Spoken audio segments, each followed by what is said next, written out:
Journalist, উনি আমাদের মুভমেন্টে সলিডারিটি জানাতে এসেছেন। কবিতা কি এখন শোনার অবস্থায় আছি আমরা? আমার তো মনে হয় না, কিন্তু যা অবস্থা আছে যেটা চলছে রাজ্যে, আমাকে সুহিতা বলার পর আমি এলাম যে আমরা রাস্তায় নেমে বারবার আন্দোলন করছি। আমরা সবাই জানি যে আপনারা আপনাদের ওপরেই মোটামুটি জীবন নির্ভর করে আমাদের। সেখানে একটি মেয়ে, সে এলো কাজ করতে, এলো কাজের জায়গায়, সে রুগী দেখলো, তারপর সে খুন হলো এবং যথারীতি মেয়ে বলে তাকে ধর্ষিতাও হতে হলো। এই সাংঘাতিক ঘটনাটা নিয়ে আমরা এতদিন, আজকে বোধহয় 22 দিন হলো, সবাই মিলে লড়ে যাচ্ছি আপনাদের সঙ্গে।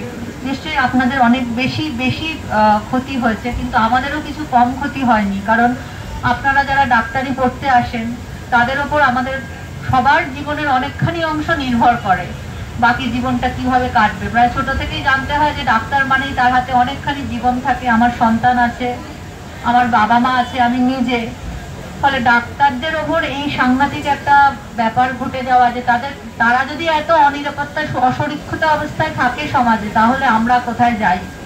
তো সেখান থেকে আজকে আমি জানি না এখানে কবিতা কি পড়বো বা কি পড়া উচিত, কিন্তু আমার যেটা বলার, যেটা যে কোনোভাবে, আমি খুব সামান্য মানুষ, যেভাবে হোক আমি রাস্তায় বহুদিন ধরে, আমি এরকম করতে পারিনি কখনো, কারণ আমি খুব পিছিয়ে থাকা, সরে থাকা, আড়ালে থাকার লোক চিরকাল। কিন্তু এটা দেখে না সত্যি থাকা যাচ্ছে না। আর বিশেষ করে আমার একটি মেয়ে আছে বটে, কিন্তু আমার যদি মেয়ে নাও থাকতো, আমিও তো কারোর মেয়ে, বা এখানে যারা আছেন কারোর না কারোর সন্তান। সেইভাবে চলে যাওয়া, এটা সত্যি কোনোভাবেই মেনে নিতে পারছি না, কোনোভাবেই না। তো আমি জানি না আমি কি করতে পারি। যদি কিছু করার থাকে, যেভাবে হোক রাস্তায় নেমে বা পাশে থেকে, বা আরো যেভাবে আপনারা বলবেন, আমি সর্বতভাবে আছি।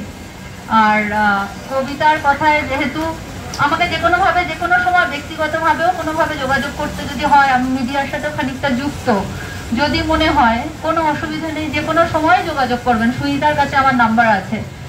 আর যদি আবার আসতে হয় আমি আসবো, রাতে থাকবো, কোনো অসুবিধা নেই, কিন্তু এই প্রতিবাদ চলুক।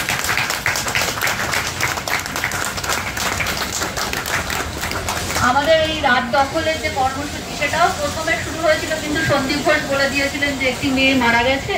তখন আমরা কিন্তু কিচ্ছু জানি না যে তাকে কিভাবে মারা হয়েছে। আমরা শুধু জানতাম একটা মেয়ে, সে ডাক্তার, সে রাত্রিবেলায় অন্ধকারে গেছিল বলে তাকে খুন হতে হয়েছে, এবং প্রিন্সিপাল সেটা বলছেন যে কেন অন্ধকারে গেছিল। সেই থেকেই কিন্তু আমাদের রাত দখলের কনসেপ্টটা শুরু হয়, রিক্লেমিং নাইট, যেটা 1975-এ ফিলাডেলফিয়ায় শুরু হয়েছিল। তো সেখান থেকে সেই স্লাট সেভিং, ভিকটিম ব্লেমিং, যদি একজন ডাক্তার, সমাজের সবচেয়ে যে পিরামিড আছে তার উপরে তারা থাকেন, কারণ তাদের কাজের দায়িত্ব সবচেয়ে বেশি। তো সেই কারণে সেখানে যদি একটি মেয়েকে এইরকম কথা শুনতে হয়, এবং শুধু মেয়ে নয়, এখানে যদি একজন পুরুষ ডাক্তারও হতেন, তাহলেও আমরা একইভাবে লড়তাম তার জন্য। কারণ কোনোভাবেই কর্মক্ষেত্রে কোনো মানুষকে এইভাবে খুন হতে যাওয়া কখনো কি সমর্থনযোগ্য? আপনারা বলুন। কখনো নয়, কারণ এখানে সবাই সেজন্য আমরা বসে আছি। কিন্তু আমরা জানিও না যে সিবিআই 17 দিন ধরে, যে এই 17-18 দিন ধরে যে কি হচ্ছে। ভদ্রলোক প্রত্যেকদিন যাচ্ছেন, ভদ্রলোক বললাম, সরি ভুল হয়ে গেল, মানে লোকটা প্রত্যেকদিন যাচ্ছে, সে বাড়ি চলে আসছে, তাকে জামাই আদর করা হচ্ছে। তো তাকে আমার, মানে কালকে ভাবছিলাম যে মাঝ রাস্তায় তার গাড়িটা আটকানো যায় না, মানে কোনোভাবে গাড়িটা যদি আটকানো যায়, তো সেইভাবে কি করা যায় না? তো এইসব কথা আমি একা বলে আর কি করবো, কিন্তু এইভাবে তো চলতে পারে না, তাই না? যে না হলে দ্বিতীয় কথা, আর একটা প্রচার করার চেষ্টা হচ্ছে, যেটা আপনারা বোধহয় জানেন, যে জুনিয়র ডাক্তাররা কাজ করছে না, ফলে প্রচন্ড লোকজন মারা যাচ্ছে, ভীষণ ঝামেলায় পড়ছে। কিন্তু কথাটা ঠিক নয়, আমরা জানি, এবং এখানেও আমি দেখলাম লেখা আছে যে গুজবে কান দেবেন না। এটা কিন্তু একটা পরিকল্পিত ব্যাপার, যে এই যে পুরো জিনিসটা বিভিন্ন সময় আমরা দেখছি যে কোনো অভিনেত্রী শাঁখ বাজাচ্ছেন, কেউ আবার কাঁদছেন, কেউ আবার বলছেন যে এই গুজব। এটা কিন্তু এই যে আগে দেখবেন নিউজ ফিডে 100টার মধ্যে 100টা আসতো জাস্টিস ফর আরজি কর, সেখানে 80টা ভাগ হয়ে গেল যে ও কেন ওরম করে শাঁখ বাজালো, ও ওরম করে কেন কাঁদলো, কে ওখানে চেঁচিয়ে চুরি পড়ার কথা বলেছে। এগুলো একটা ডাইভার্সন আর কি, সেটাও একটা, মানে এখন আমার মনে হচ্ছে যে পুরো ব্যাপারটাই একটা প্ল্যান, এবং সেটা কত দূর গেছে বলে যে সন্দীপ ঘোষ লোকটা, একে কিছু বলা হচ্ছে না। আর এটা তো মেনে নেওয়া যায় না। আমি সঙ্গে আছি, আমাকে বললে আমি আবার আসবো। আমি বারবারই বলছি যে এই জিনিসটা না সত্যি, মানে এটা কোনোভাবেই অ্যাকসেপ্টেবল নয়। 14 তারিখ রাত্রিবেলা ফিরে, যেহেতু আমার কাজ লেখা, আপনাদের যেমন চিকিৎসা করা, মানুষের পাশে দাঁড়ানো, তো আমি আর কি করব, আমি লেখার চেষ্টা করি, যে জন্য আজকে আমি এখানে এসেছি। তো আমি সেদিন একটা লেখা লিখেছিলাম, সেটা আমি কোথাও আজ অব্দি পড়িনি। আমি সেই লেখাটাই পড়ছি 14ই আগস্ট, রিক্লেমিং নাইট বলে।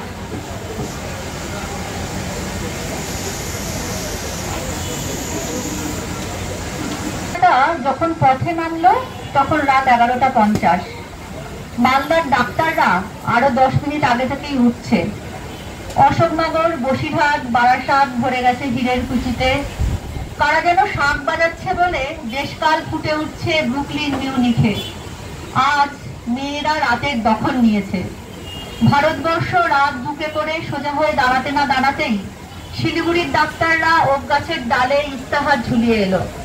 2টো নাগাদ বৃষ্টি নামলো তুমুল। বৃষ্টি নামতে পাতার মুকুট পড়লাম আমরা। তারাদের শীর্ষে চিৎকার উঠলো, we want justice, we want justice, we want justice. আমাদের হাতে হাতে ব্যারিকেড, স্লোগানে স্লোগানে আলোকপ্রপাত। সোদপুরের শ্মশানে তখন হাড় অস্থি অঙ্গ নির্মিত বাঁশিটি উঠে বসছে। কান্না মুছে সে হাত বাড়াচ্ছে বারবার। আমরা তাকে ছুটে গিয়ে শূন্যে ছুড়ে দিচ্ছি নিজেদের। ওড়না, আঁচল, কাজল, মন্ত্র, স্টেথোস্কোপ, গান, অ্যাপ্রন ছিন্ন ভিন্ন হয়ে ছড়িয়ে যাচ্ছে মহাকাশে। আমাদের উদ্যত আঙুল আকাশ ছুঁয়ে উঠে যাচ্ছে ছায়াপথে। আমরা আঙুল নামাচ্ছি না। পুরুলিয়ার ডাক্তাররা সেই আঙুলে আঙুলে তুলে উড়ে যাচ্ছে পিয়াল বনের অভিমুখে। পুনে, মুম্বাই, দিল্লি ছুটে পড়ছে রাগে। যাদবপুর সেই উড়ন্ত স্পর্শকে ধরে প্রদীপ জ্বালছে অনেক।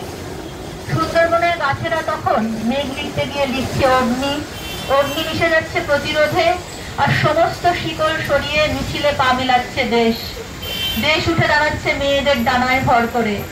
দেশ গিয়ে চোখ মুছছে মেয়েটির চিতায়। শ্মশান মিশে যাচ্ছে আরজি করে সেমিনার হলে।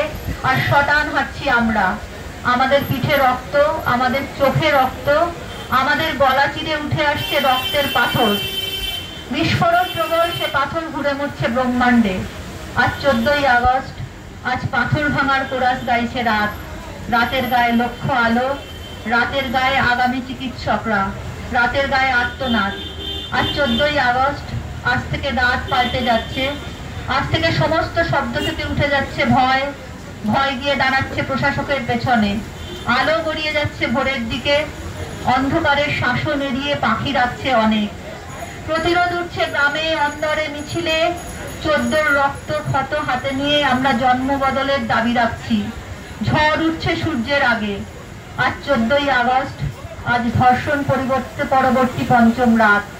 আজ গ্রহ শুরুর শেষ সূর্যাস্ত দেখে নিয়েছে দুনিয়া। নমস্কার।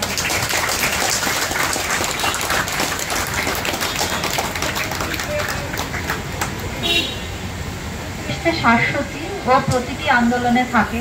আমার বন্ধু, ও গান গায়, ও পেশায় এমআর। আমি ওকে একটু অনুরোধ করলাম যে ও যদি একটা গান গায় সবার জন্য আজকে। সবাইকে আমার সাথে একটু গাইতে হবে। विशेलो भड़का, विशेलो भड़का, विशेलो भड़का someday. Oh, deep in my heart, I do believe we shall overcome someday. Amra korbo joy, amra korbo joy, আমরা করব জয় নিশ্চয়। ও বুকের গভীরে আছে প্রত্যয়, আমরা করব জয় নিশ্চয়। हम होंगे कामयाब, हम होंगे कामयाब, हम होंगे कामयाब एक दिन। Oh, deep in my heart, I do believe we shall overcome someday. Thank you.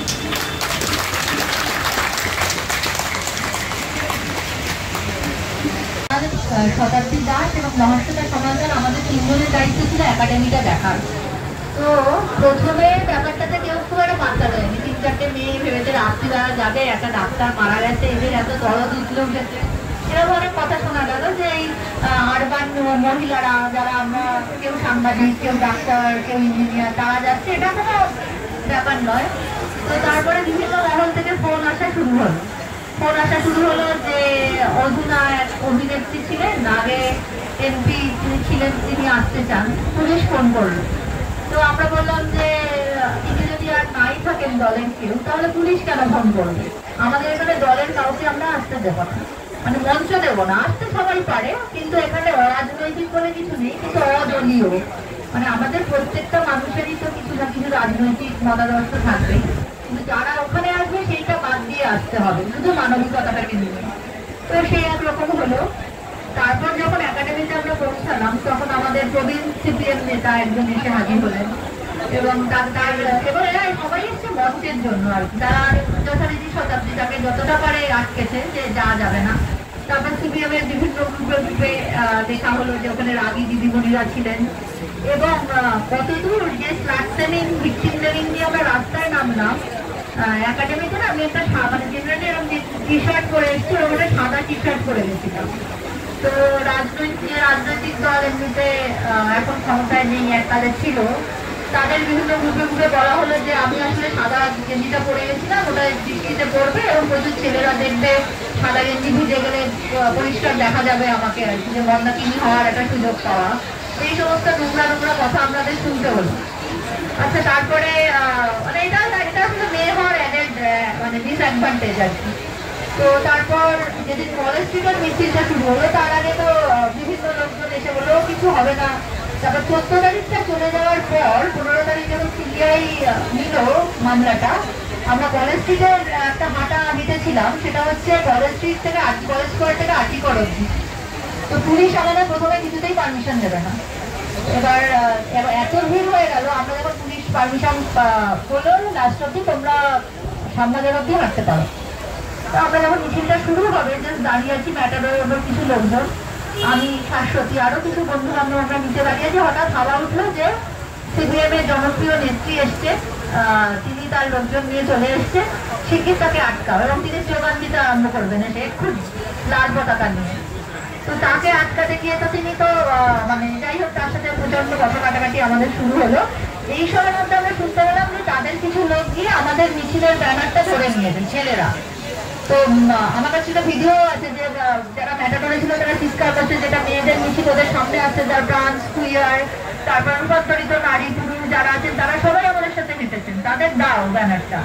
এবার এদিকে ব্যানার আমাদের হাতছাড়া হয়ে গেছে, চুপ করে র্যাব, তারপরে পুলিশ চুপ করে দাঁড়িয়ে দেখছে, রীতিমতো মারামারি, হাতাহাতি। আমার মানে আমি যখন গিয়ে ব্যানারটা ধরতে পারলাম এদের সাথে সবাই মিলে গুটোগুটি করে, তখন আমার এই বাঁ হাতের নিয়ে নখ দিয়ে কেউ একটা চিড়ে দিয়েছে এবং সেটা দিয়ে রক্ত বেরোচ্ছে। এই যেখান থেকে ঘড়ি আছে এখান থেকে পুরো কালশিটে, কিন্তু আমরা তাও ব্যানার ছাড়িনি, এবং পুলিশ পুরোটা বসে দেখেছে। তারপর আমরা যখন সামবাজার অব্দি পৌঁছলাম, প্রচন্ড বৃষ্টিতে, তখন বলা হলো ঠিক আছে তোমরা আরজিকর অব্দি চলে যেতে পারো। তো আরজিকর অব্দি আমরা তারপর পৌঁছালাম। তারপর সেখান থেকে হঠাৎ করে কেউ একটা খবর দিল যে ফট করে, মানে মিডিয়া টিকে এসে জিজ্ঞেস করতে লাগলো তোমরা নাকি মুখ্যমন্ত্রীর সাথে বসতে চাইছো। এরকম কোনো কথাই হয়নি, মুখ্যমন্ত্রীর সাথে আমরা বসবো এরকম কোনো দাবিও ছিল না। আমরা পুরোপুরি প্রেস রিলিজ করেছিলাম আমাদের দাবিটা কি, আমাদের কি কি বলার আছে, সে সমস্ত রিডিং দেওয়ার পরেও হঠাৎ ওখানে এসে পুরো ব্যাপারটা ছত্রভঙ্গ করে দেওয়া হলো, এবং কিছু লোক বলতে লাগলো যথারীতি যে মুখ্যমন্ত্রী যদি বসতেই চাও তাহলে আমাদের লাফালাফি করে লাভ, কারণ তার মধ্যে একটা সেটেলমেন্ট হয়ে যেতে পারে। তো এইসব করে না আমাদের মানে এইভাবে যে মূলত রাত দখলের যে রিক্লেমিং নাইট, এই কাজটাই আমরা এর সঙ্গে করে থাকি, পুরোপুরি অরাজনৈতিক একটা ব্যানার, মানে অদলীয় ব্যানারে।